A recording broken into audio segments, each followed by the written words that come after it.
You simply turn the key, press the go button, and away you go. Kodak announces a whole new way to make pictures. The video game that lets you help E.T. get home. The 1980s was a decade full of daring ideas and futuristic designs, but not every innovation hit the mark. From quirky gadgets and home computers to bizarre fashion and food experiments, some creations promised big but fizzled fast. In this third installment, we're diving back into the most fascinating flops of the decade. Those inventive products that aimed high but missed the target. Ready to uncover some surprising stories of ambition, missteps, and outright failures? Join us as we look at 25 innovative products from the 1980s that failed miserably. In a bold attempt to invade the booming home computer market, IBM introduced the PC-JR in March 1984, an effort that would become a textbook case of high hopes dashed. Dubbed the Peanut during development, the PC-JR aimed to translate IBM's corporate computing dominance into living rooms across America. Meet PC Junior from IBM.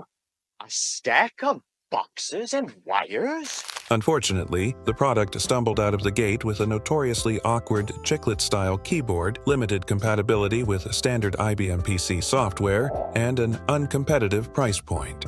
While it featured cartridge slots and wireless peripherals, innovative at the time, these additions failed to outweigh the lack of serious functionality for users. The PC-JR's weak reception among consumers and developers alike led to its discontinuation within a year, cementing its place as a cautionary tale in tech history. After IBM's attempt to bring computing to the home fell short, could Sinclair's electric tricycle offer a new kind of innovation? Touted as a futuristic solution to urban transport, the Sinclair C5 launched in January 1985 with heavy promotion and immediate controversy. Backed by Sir Clive Sinclair and priced at $399, the one-person electric tricycle promised eco-friendly, low-cost commuting. However, its appeal quickly faded as critics pointed to its 15 mph top speed, limited battery range, complete lack of weather protection, and dangerously low seating position that made riders nearly invisible to drivers. Well, it's certainly child's play to drive. You simply turn the key, press the go button, and away you go. It's very stable, I must say. Though the C5 featured an innovative electric propulsion system and a sleek plastic body, safety concerns and impractical design overshadowed its technical ambitions. Despite initial hype, public trust never materialized, and with fewer than 10,000 units sold, production ceased within the year, sealing its fate as a bold but failed experiment in personal mobility. In 1984, Sony introduced the Betamovie recorder, aiming to revolutionize home video by offering the first consumer camcorder with a built-in Betamax deck, eliminating the need for a separate VCR. It was a technical breakthrough, allowing users to record directly onto tape, but excitement quickly waned. The device was bulky and heavy, lacked playback functionality, and although it featured an optical viewfinder, users couldn't review footage without a separate Betamax VCR. Star Player is Betamovie with autofocus, and I just happen to have one here with me today. Compounding its issues, the recorder relied on the Betamax format, which was rapidly losing ground to VHS in the format war. With a steep price tag and limited practicality for both casual users and serious videographers, the Betamovie struggled to find an audience. Sony discontinued the line by 1987, and it faded into obscurity as a promising but ultimately flawed milestone in camcorder history. When Kodak launched the Disc 4000 in 1982, it looked like a sleek leap into the future of photography. Compact, modern, and refreshingly easy to use.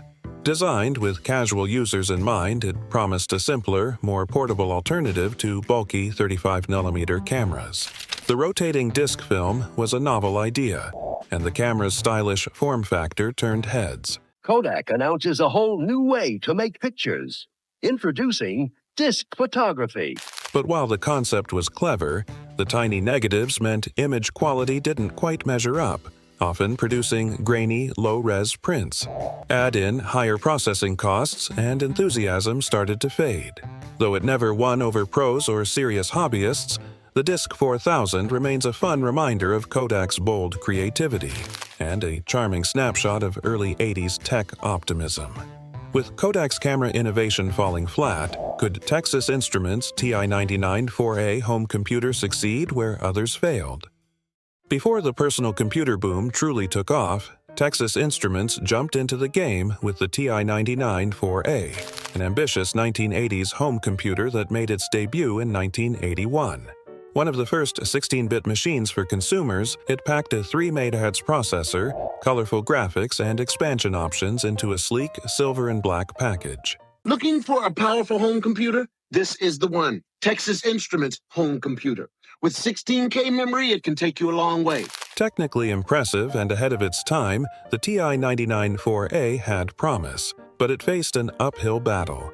Its high price, limited third-party software, and dependence on proprietary accessories made it a tough sell. When the 1983 price war hit, TI slashed prices to keep up, selling units at a loss. Despite the effort, the computer couldn't keep pace, and by early 1984, it quietly left store shelves. Though short-lived, the TI-99 4A still holds a place in tech history as a bold and forward-thinking entry in the early days of home computing. Atari launched the 5200 console in October 1982 with high hopes of building on the massive success of the 2600. It boasted upgraded graphics, better sound, and sleek new hardware aimed at the growing home gaming crowd. Arcade players, get ready. The new Atari 5200 Super System is here. But while the system looked like a next-gen leap, it stumbled in execution. The controllers, infamously bulky and prone to failure, left many players frustrated, and the initial lack of compatibility with the 2600's vast game library didn't help matters. Though a cartridge adapter was eventually released, the damage was done. Competition from ColecoVision and others only added pressure. Despite its technical strengths, the 5200 just couldn't keep pace, and by 1984, Atari pulled the plug. Today, it's remembered as a bold swing that didn't quite connect, but still adds a colorful chapter to Atari's iconic legacy. In the early 1980s, Laserdisc players burst onto the scene as a high-tech leap in home video, offering stunning picture clarity and rich audio that left VHS in the dust. Movie lovers were wowed by the near-broadcast quality visuals, something no other home format could match at the time. A record player that produces beautiful sound and pictures through my TV. A LaserVision video disc. But this cutting-edge experience came at a cost. Early players often ran upwards of 1,000, and the giant 12-inch discs weren't exactly shelf-friendly. With no ability to record, a modest selection of available titles, and bulky hardware, Laserdisc struggled to break into the mainstream. Still, it earned a loyal fan base and paved the way for future formats. When DVDs arrived in the late 90s with similar quality in a smaller, cheaper package, Laserdisc gracefully stepped aside, leaving behind a legacy as the home theater pioneer that was just a bit ahead of its time. Launched in 1982, the Commodore 64 became a pop culture icon and the best-selling home computer of all time, thanks to its advanced graphics, legendary SID sound chip, and gamer-friendly design, all for an affordable price. It dominated bedrooms and classrooms with over 17 million units sold, setting the standard for 8-bit computing. Only Commodore can give you a computer as powerful as the Commodore 64. But despite its runaway success, Commodore stumbled in the years that followed. Misguided spin-offs like the C64 GS, a bloated product lineup, and poor marketing chipped away at its momentum. Aggressive pricing sparked a home computer price war that hurt the company's bottom line, and later successors couldn't keep up with the changing tech landscape. Commodore eventually folded in 1994, leaving behind a complex legacy.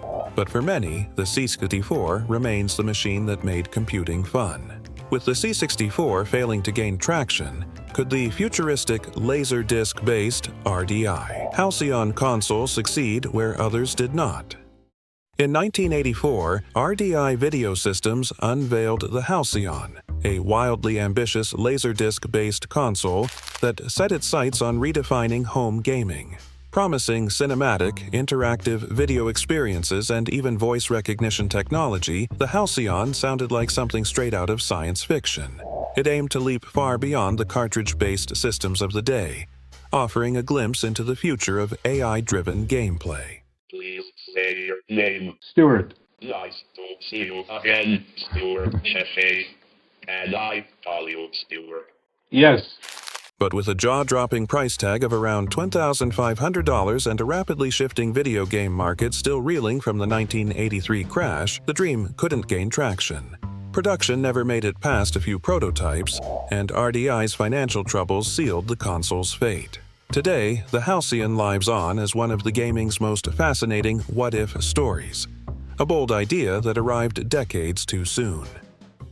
In 1982, Atari raced to cash in on the blockbuster success of E.T. the Extraterrestrial with a video game tie-in for the Atari 2600.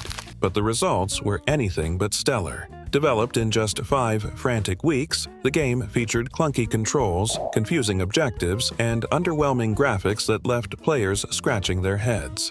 Despite high expectations, the game quickly flopped, leaving millions of unsold cartridges collecting dust, or, as legend confirmed in 2014, buried in a New Mexico landfill. Made especially for systems from Atari. The video game that lets you help E.T. get home. While E.T. wasn't the sole cause of the 1983 video game crash, it became the poster child for rushed development and market oversaturation. Today, it's remembered more with fascination than frustration, a quirky relic from gaming's early growing pains. In 1983, Atari launched the 1200 XL, a sleek, modern update to its 8-bit home computer line, hoping to reclaim momentum in a fast-moving market. With its elegant case design, much improved keyboard, and subtle upgrades to graphics handling, it looked like a premium successor to the beloved Atari 800. But the sophisticated design of the Atari 1200 XL goes more than just skin deep. This is a computer where advanced engineering. But despite its style, the 1200 XL stumbled. Its high price tag made it a tough sell next to the more affordable and powerful Commodore 64, and software compatibility issues frustrated loyal Atari fans. Combined with internal company turmoil and weak marketing, the system never found its footing. Production ended within a year, and while it's remembered today as a beautifully built machine, the 1200 XL stands as a curious detour in Atari's roller coaster ride through the home computer era.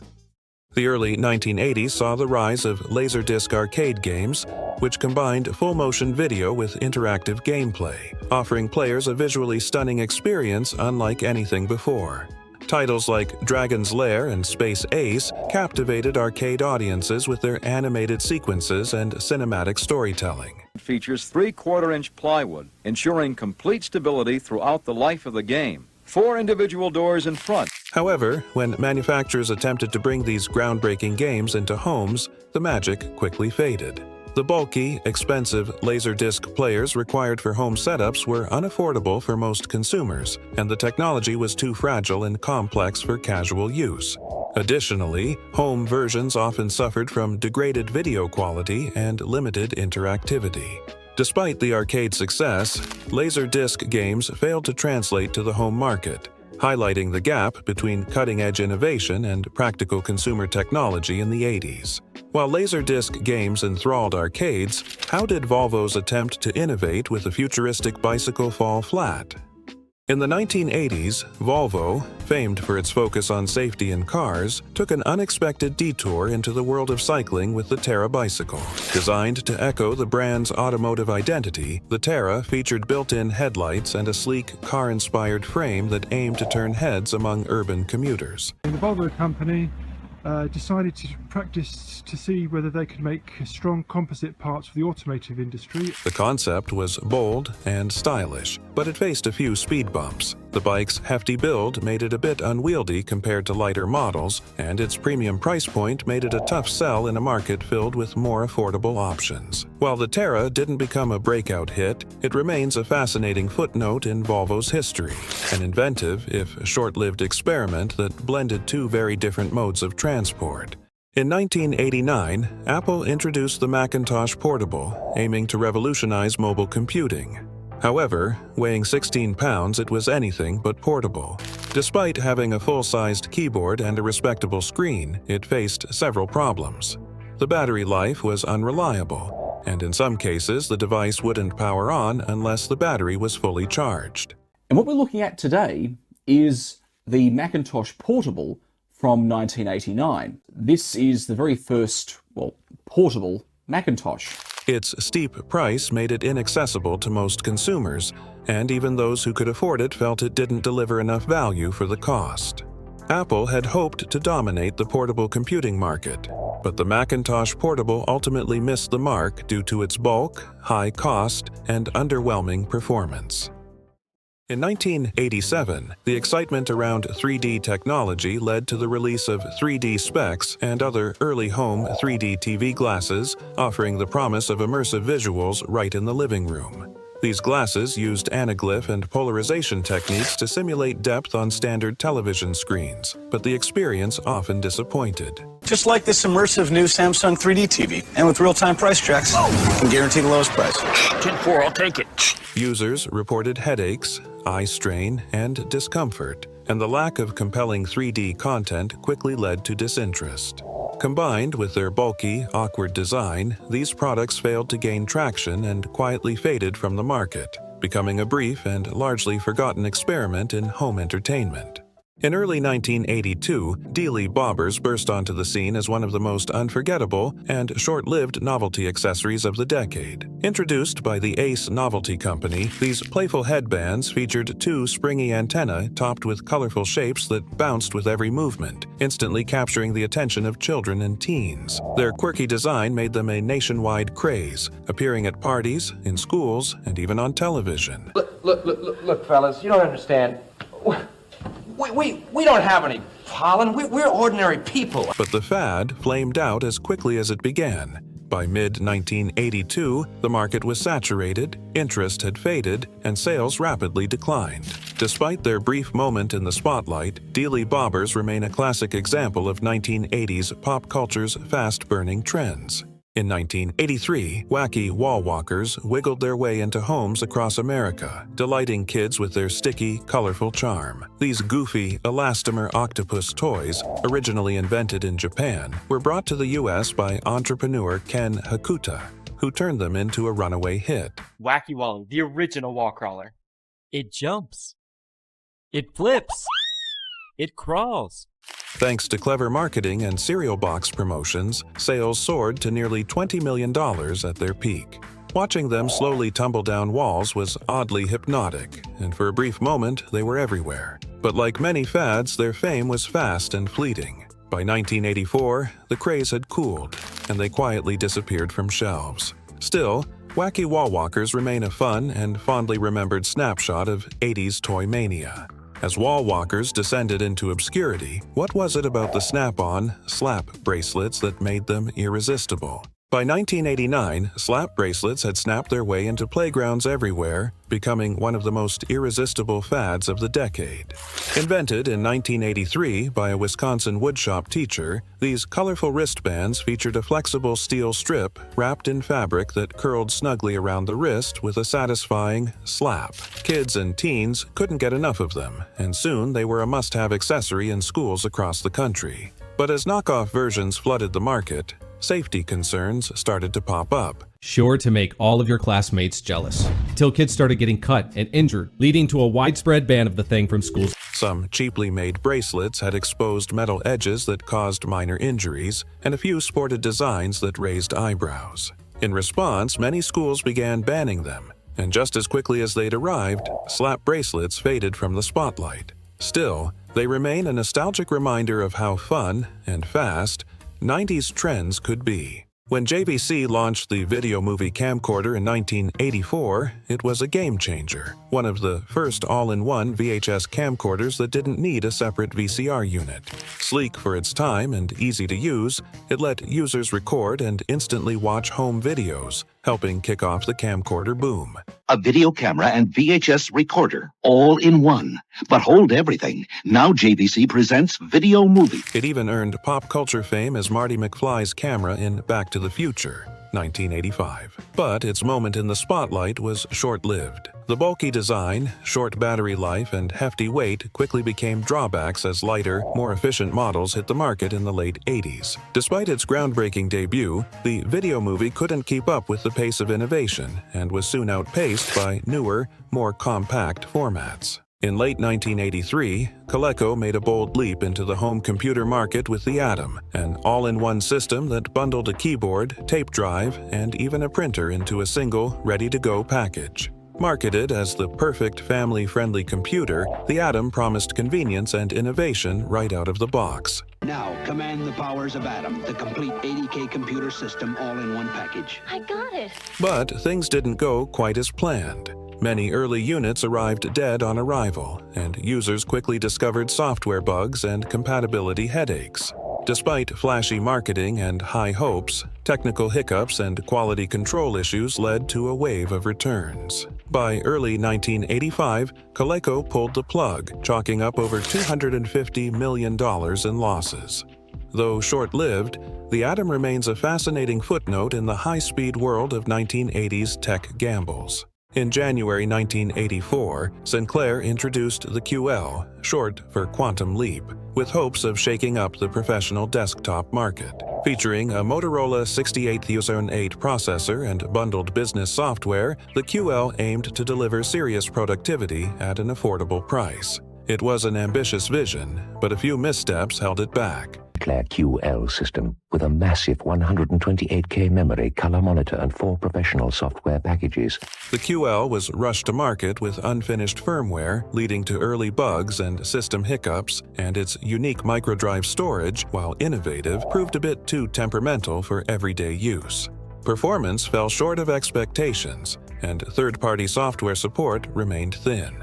By early 1985, Sinclair had quietly stepped away from the project. Though it didn't quite make the leap it promised, the QL remains a bold chapter in the fast-paced story of 1980s computing. Linus Right Top Portable Tablet, HTP, introduced in 1987, the Linus Right Top was one of the earliest pen-based portable tablets aiming to bring handwriting recognition to the world of IBM-compatible PCs. With its 9-inch monochrome touchscreen and stylus input, it felt like a peek into the future of computing. The concept was ahead of its time, but so were the trade-offs. You can write on. It's in 2 bits, main computer's here, and this is the writing display with its electronic pen. The device was bulky, the screen lacked visual flair, and the price tag, over $2,000, kept it out of reach for most. Still, the Right Top made a bold statement about where technology was headed. Though only about 1,500 units were sold before it quietly disappeared by 1990, it helped pave the way for the tablets we use today. With early tablets faltering, could Nintendo's Power Glove revolutionize gaming with motion controls? In 1989, Nintendo unveiled the Power Glove, a bold attempt to bring motion control to the NES with a wearable controller straight out of a sci-fi movie. With its sleek, cyberpunk-inspired design and promise of gesture-based gameplay, it looked like the future of gaming had arrived. We're gonna try playing with power, the Nintendo infamous Power Glove. Players could wave, flex, and point their way through select titles, at least in theory.